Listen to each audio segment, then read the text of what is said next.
Bom dia, meu nome é Júlio César. Eu estou aqui para fazer um agradecimento ao Moré André Klein Rosa por estar hoje no grupo dele, por ele ter feito tanta coisa que tem me ajudado. E eu quero agradecer, inclusive, de ter feito o mapa cabalístico feito pelo Moré André Klein Rosa. Quero agradecê-lo por ele ter me ajudado. Quero agradecer a Deus por hoje estar trilhando o caminho da Torá, do judaísmo, da comunidade de Israel. Agradeço imensamente ao nosso Deus, Criador Todo-Poderoso, e convido vocês a seguirem o Moré André Klein Rosa, que muito pode fazer por vocês. Tenham todos um bom dia. Meu grande abraço. E Rabi Yehudá explica que aquele que não gera filhos neste mundo não tem vida ou existência no mundo vindouro.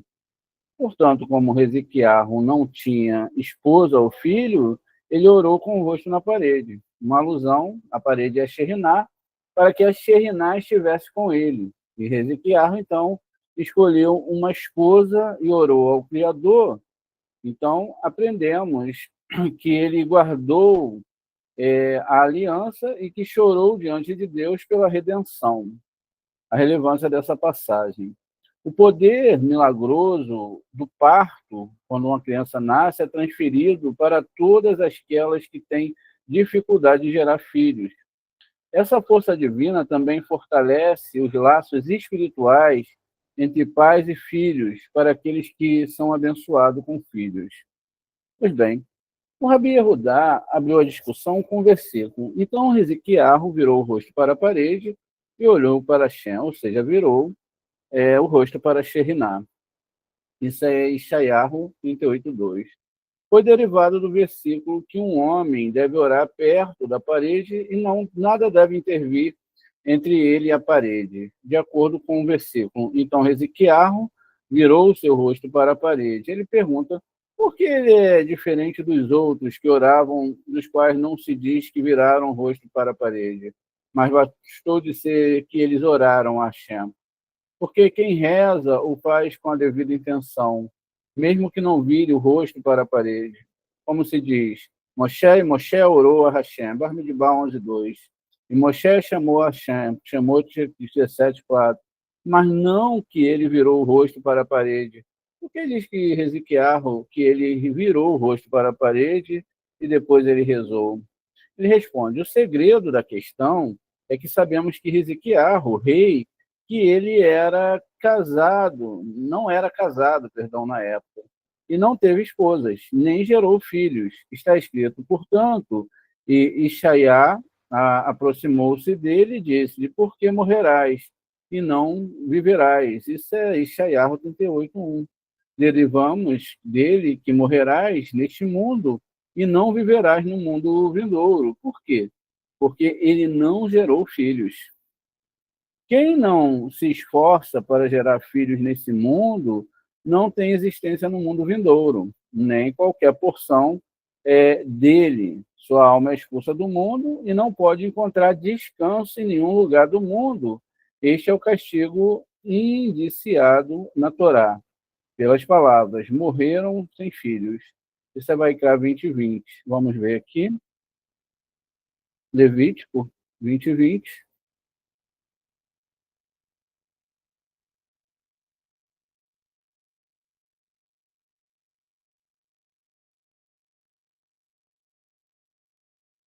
Veja aqui. E um homem se deitar com mulher, e, se um homem se deitar com uma mulher do seu tio, a nudez de seu tio, que descobriu, eles levarão a sua culpa e depois morrerão sem filhos. Está vendo aqui? Essa parte de morrer, não é? Sem filhos, é que esse castigo da pessoa que não gera filhos nesse mundo, né? Pois bem, continua aqui. Além disso, a Sheriná não descansou sobre eles pelas palavras. Então, Risiquiarro virou o rosto para a parede. Ficamos sabendo que ele decidiu tomar uma esposa para que a Sheriná, o segredo da parede, descansasse sobre ele, como a Sheriná é chamada de parede. Daí, continua e rezou a Shem.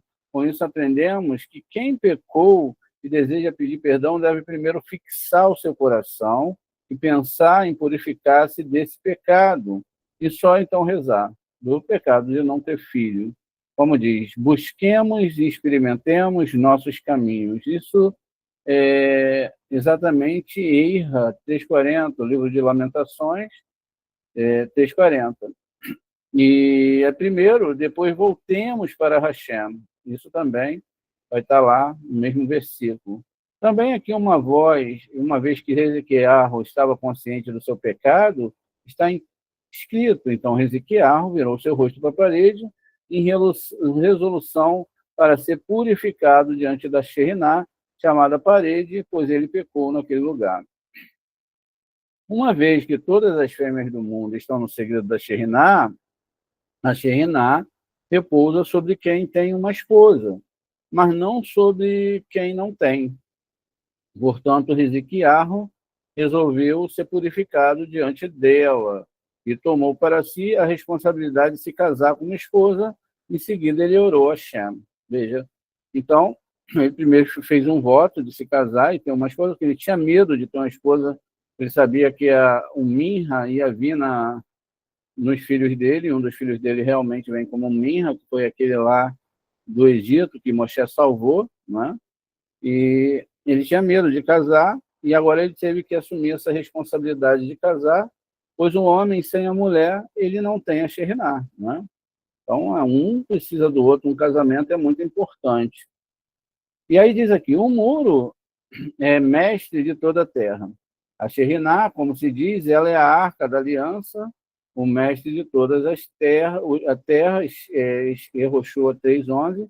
Portanto, a arca da aliança é a Sheriná, chamada mestre da terra, e também chamado muro, como uma quebra de muros, Ishayahu 22:5, o que significa o grito do muro, pois é o mestre de toda a terra. Enquanto o templo foi destruído, como se diz, Israel chorando por seus filhos, Jeremias 31:14, que já explicamos. Portanto, Hezequiarro virou o rosto para a parede. Vem e veja, é dito em sua oração, lembra-te agora, ó Hashem, eu te suplico, como eu andei diante de ti. Isso é Ishayahu 38:3. Aqui ele sugere que guardou a Santa Aliança, não para contaminá-la, mas para guardá-la bem, como se diz, eu andei diante de você em outros lugares, ainda diante de mim, e seja perfeito. Né? Eu andei diante de você. Em outros lugares, aí que seguir aqui, aí, anda diante de mim e sejas perfeito, e farei a minha aliança. Isso é Bereshit 17:1 e 2.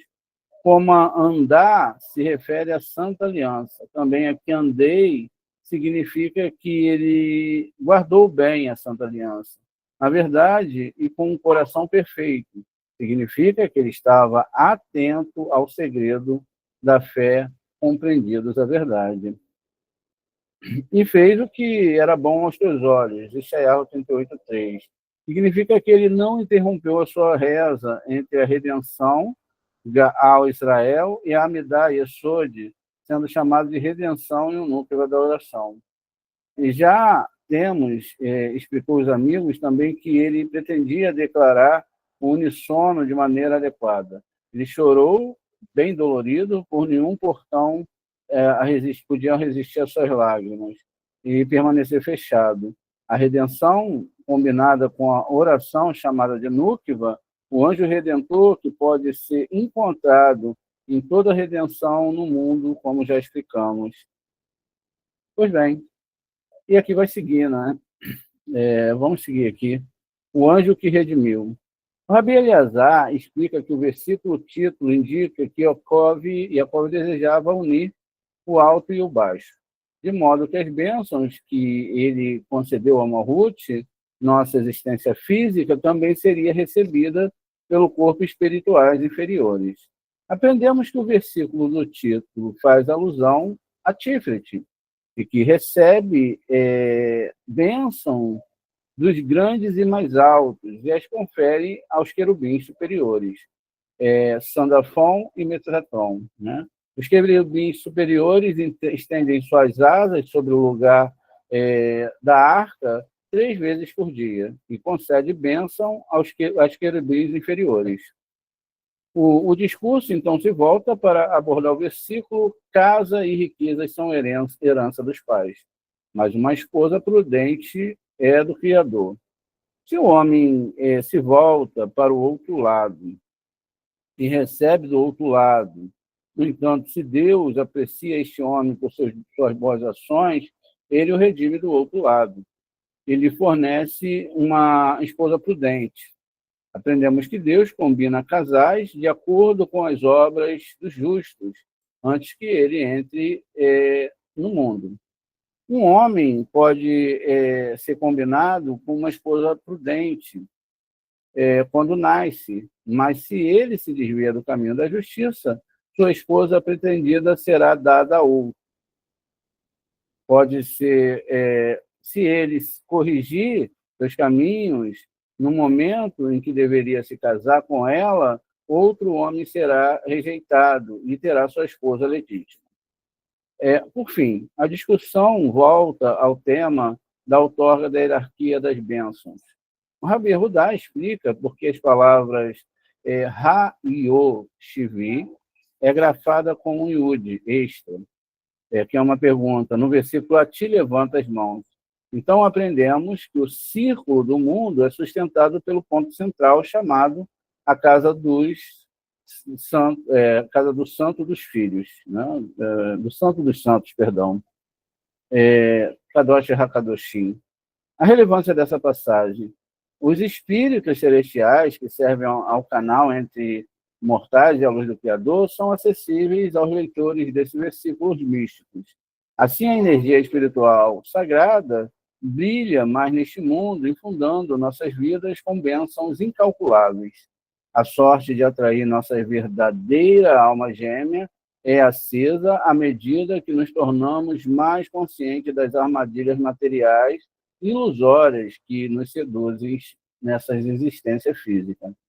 Essa energia também enriquece e aprofunda nossos relacionamentos conjugais, iluminando-os para a importância de construir um casamento sobre uma base de propósito e princípios espirituais. O anjo que me redimiu de todo mal, isso é Bereshit 48:16, o Rabi Eleazar disse: depois que Yaakov deu a bênção, ele quis trazer a unidade de baixo para cima, dizendo: Hashem, Malhut, diante de quem meus pais andou, o Hesed e Gevurah, continuando de cima para baixo. E em Elohim foi que meu pastor, isso é Biná. Ele desenhou de Biná até a sua classe Tiferet, agora ele deu aquele lugar ao Núquiva, que é Malhut. Quando a bênção chegaram a ele se abriu a discussão, dizendo: o anjo que redimiu, para que de sua bênção sejam atraídas para os seres inferiores. ele abriu a discussão dizendo porque os querubins estenderam suas asas sobre o lugar da arca, isso é 1 Melahim 8:7, porque os querubins estavam ali por milagre e 3 vezes por dia abriam suas asas sobre a arca abaixo, pois está escrito que eles abriam suas asas e não que suas asas estavam abertas, o que significaria que suas asas estavam sempre abertas, mas, né, nas suas asas estavam sempre abertas, mas as asas, o que significa o que faziam 3 vezes por dia. Necessariamente, eles abriam as asas 3 vezes por dia. Deve-se entender, né? A gente sempre tenta mostrar, letras hebraicas são anjos, né? São potes de energia. Parte central da letra, aqui do nome, é o corpo do anjo e as asas, letras externas, são energias, não é que tinha asa. E um anjo como Mihael, que tem mais letras, né? Veja, Men, Yud, Kaf, Aleph, Lamed, são 5 letras. Então, as letras exteriores são as asas e a letra interna são o corpo do anjo, são energias espirituais. Não, daqui a pouco a gente está vendo o anjo voando para tudo que é lugar, né? E como a gente vê nessas canções aí de Edom. Venha, veja o santo bendito, seja ele, fez abaixo como fez acima. A saber, os querubins no tabernáculo são como querubins acima. O querubim acima se assemelha a menino e fica embaixo daquele lugar, um Nukva de Atsilut, que é aquele mundo bem elevado onde está Keter e Rohimá, à sua direita e esquerda. Ele, o Matatron, né, e também Elias, que é um Sandafon, aqui nós estamos falando de Enós, Sandafon, que são 2 homens que viraram anjos, permanecem no santo, do santo, lá no mundo de Biná, que é Beriá, mundo da criação. Eles são primeiramente abençoados, pois as bênçãos tiradas do alto de lá e as bênçãos são atraídas para baixo. Está escrito, portanto, o anjo que me redimiu de todo o mal, sendo eu, Tiferet, que recebe a bênção dos graus mais altos, uma vez recebido, abençoará os rapazes. Este é o segredo dos querubins, Metraton e Sandafon, de quem as bênçãos são conferidas pelo superior ao inferior. O anjo que me redimiu de todo o mal, abençoe os rapazes. Rabi abriu a discussão dizendo: a casa e a riqueza são herança dos pais. Isso é Michelei 19:14. Ele pergunta: como podem ser herança dos pais, como é o santo, bendito seja ele, que dá ao homem tudo o que ele tem? Como pode ser? E ele responde: o santo, bendito seja ele, dá ao homem uma casa e riquezas, que às vezes lega a seu filho para quem é a herança de pais. Mas uma esposa prudente é de Hashem, pois quando um homem merece uma esposa, ele a recebe somente do santo, bendito seja ele, que dá a ele somente depois de ser proclamado durante todo o firmamento. Pois o santo, bendito seja ele, combina casais antes de virem ao mundo. Os homens recebem uma esposa que merecem de acordo com as suas obras. Todas as ações dos homens são reveladas ao santo bendito seja ele, de acordo com os feitos justos.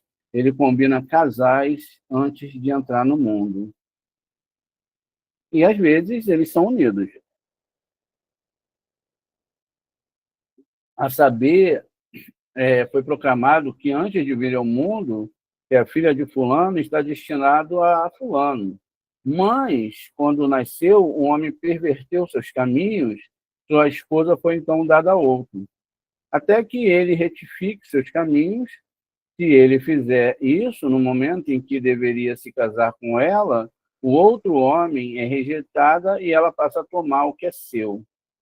E ele passa a tomar, né, o que é seu.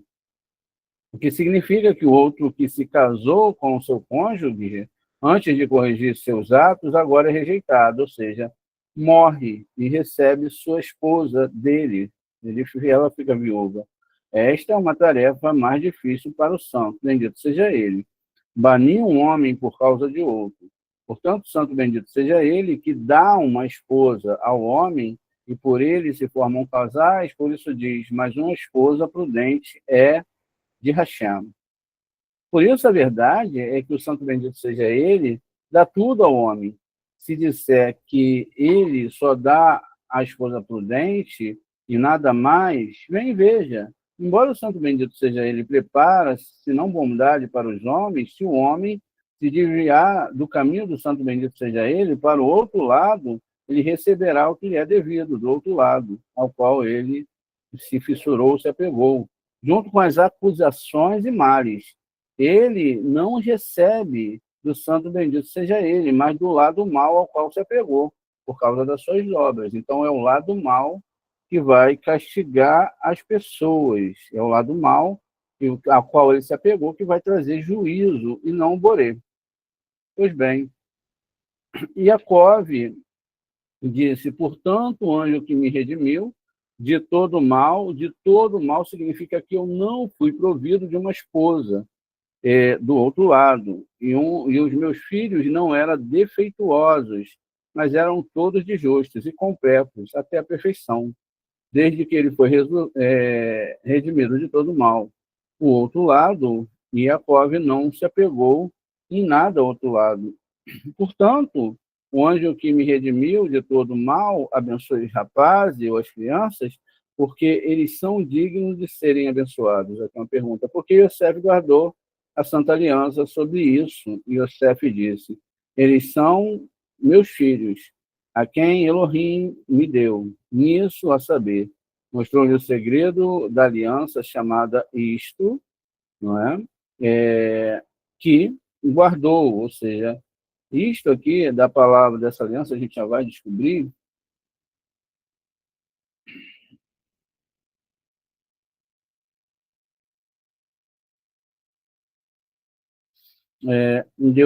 Vamos ver aqui. Então, da aliança, isto que guardou, desde que observou isso, seus filhos são dignos de abençoados e ele merece muitas bênçãos. Assim, Iacov deu a cada um uma bênção. Yosef deu muitas, isso derivamos dos versículos. A bênção de seus pais são potentes acima, e a bênção dos seus progenitores, bênção dos seios e do ventre, estão sobre a cabeça de Yosef. Isso é Bereshit 41, 25 e 26. Né?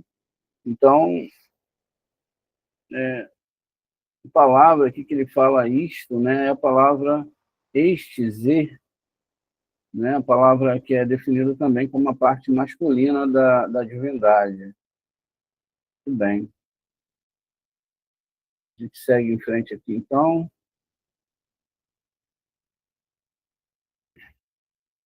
Rabi Yehudá abriu a discussão dizendo, a ti levanto os olhos de tu que habitas, hebraico Ha-Yoshevi. Então, a gente tem aqui a palavra Ha-Yoshevi, Rei, Yud, Vav, Shin, Beit, Yud. Ou Veit, Yud. Isso está lá no Terrilim 123.1. Vamos ver aqui, então, o Terrilim 123.1.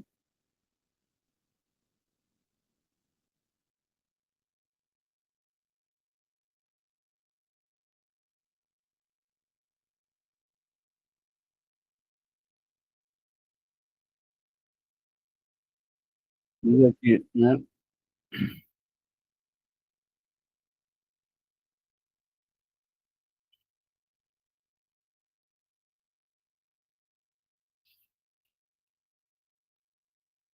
Cento e 123.1, né? Que é, Shira Malote, Leira, Na Sati Et Enai Hashevi Bechamai. Uma canção de subidas para ti, entronizo no céu, volto os meus olhos. Vamos só conferir aqui se está adequado, veja, do hebraico Ha-Yoshevi. Bem, vamos descobrir aqui a palavra. Está aqui a palavra Ha-Yoshevi, né? Rei, Yud, Shin, Veit, Yud, como a gente viu lá. E essa palavra agora que o Zohar vai chamar a nossa atenção. Este versículo já foi explicado, mas bem, veja, a oração de um homem oferecida com devoção, que se encontra acima, no sublime fundo de Biná, de onde todas as bênçãos são extraídas. Da coluna da direita e a liberdade da esquerda. Todos eles emitem a sua coluna central para apoiar a todos. Portanto, há um iud extra na palavra Raishovi, em vez de Raishove, Rayoshev, no céu. Assim, iud, que é Rorimá, nunca é Rayoshivi, né? Não, nunca é, perdão, gente. Então, iud, que é Rorimá, nunca é. Rorimá e Biná se unem em uma união sem fim. Portanto, Raishovi é grafado com uma iud extra, pois Biná está ligado acima ao Rorimá supernal, chamado iud, e anexado abaixo, sentando-se no trono dos patriarcas, Hesed, Gevurah e Tiferet. O trono chamado céu, que é Zerampim, que inclui Hesed, Gevurah, Tiferet, que são as três pernas do trono do alto. Biná é por isso que está escrito Rai Yoshevi, o céu. A partir disso, entendemos que quando as bênçãos são extraídas do alto, das profundezas, todas elas são recebidas pelo lugar chamado céu, que é Zerampim, e onde fluem para baixo, até chegarem aos homens justos. O segredo do justo e da justiça que são a aliança do mundo. É a núclea da qual todas as hostes e legiões, os seres inferiores, Embriá, Etzirá e Asiá, mundo de Biná, não é? E Etzirá, esses mundos são Biná, Zerampim e o mundo da ação, que é Asiá. São abençoados, como já explicamos. Venha, este é a coroa de todos os exércitos, é elevada através das 72 luzes. Torna-se o círculo do mundo em 70 lugares, todos eles formados por um círculo. Nele há um ponto no meio, a partir de quem o círculo é sustentado, e chamado de Casa do Santo dos Santos, um lugar para o espírito de todos os espíritos. Aqui está guardado o segredo mais íntimo. Escondido entre as legiões, está escondido no seu lugar mais íntimo. Quando ele sobe, todos os mundos seguem, como está escrito, atrai-me, corremos atrás de ti. Isso é Shiraxirim 1.3.